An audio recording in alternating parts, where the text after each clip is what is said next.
علم کا شوق۔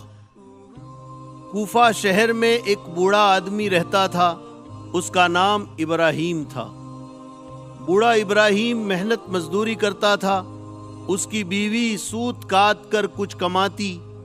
ان دونوں کی کمائی اتنی بھی نہ ہوتی کہ گھر والے پیٹ بھر کر کھانا کھا سکیں۔ اس بوڑھے ابراہیم کا ایک لڑکا تھا، لڑکے کا نام یعقوب تھا۔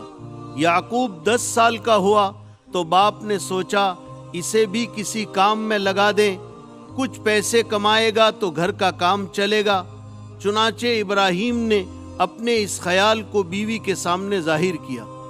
بیوی کو بھی اس کی بات اچھی لگی اور خود ہی اپنے بیٹے کو ساتھ لے کر ایک دھوبی کے گھر گئی اور اس کے گھر نوکری پر رکھ دیا۔ یعقوب نوکر ہو گیا، مگر اس کا دل کام میں نہ لگتا تھا۔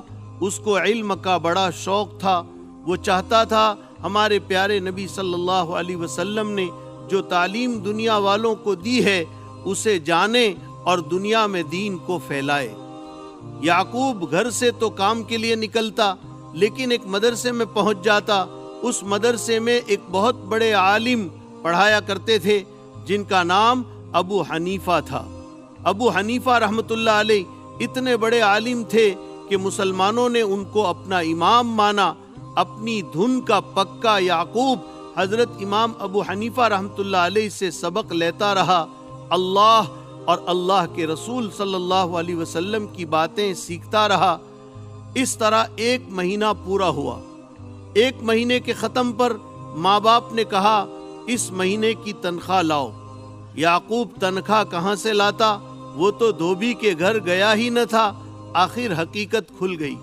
ماں اپنے لڑکے کو لے کر مدرسہ پہنچی اور حضرت امام ابو حنیفہ رحمۃ اللہ علیہ سے کہا اسے سمجھائیے کہ کچھ کما کر لائے، اس کا باپ بوڑھا ہو چکا ہے، پڑھ لکھ کر یہ کیا کرے گا؟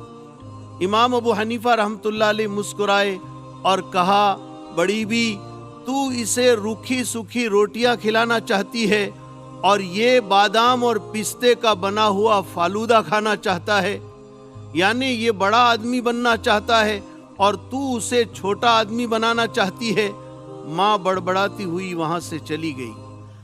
امام صاحب نے بچے کو اپنے پاس رکھ لیا اور اس کے گھر والوں کو ہر مہینہ ایک اچھی خاصی رقم دینے لگے۔ آخر کار یعقوب بہت بڑے عالم بنے جو بعد میں امام ابو یوسف رحمۃ اللہ علیہ کے نام سے مشہور ہوئے۔ پیارے دوستو، اس واقعے سے 2 سبق ملے۔ ایک یہ کہ ہمیں اپنے بچوں کی صلاحیت اور ان کا دلی رجحان جاننے کی کوشش کرنی چاہیے۔ دوسرے یہ کہ انسان دراصل تعلیم ہی سے بڑا ہوتا ہے، اس لیے خوب لگن اور شوق سے علم حاصل کریں۔ شوق اور لگن سے علم حاصل کرنے والا ایک دن بڑا انسان بنتا ہے، دنیا میں بھی عزت اور کامیابی ملتی ہے اور آخرت میں بھی بڑے درجات حاصل کرتا ہے۔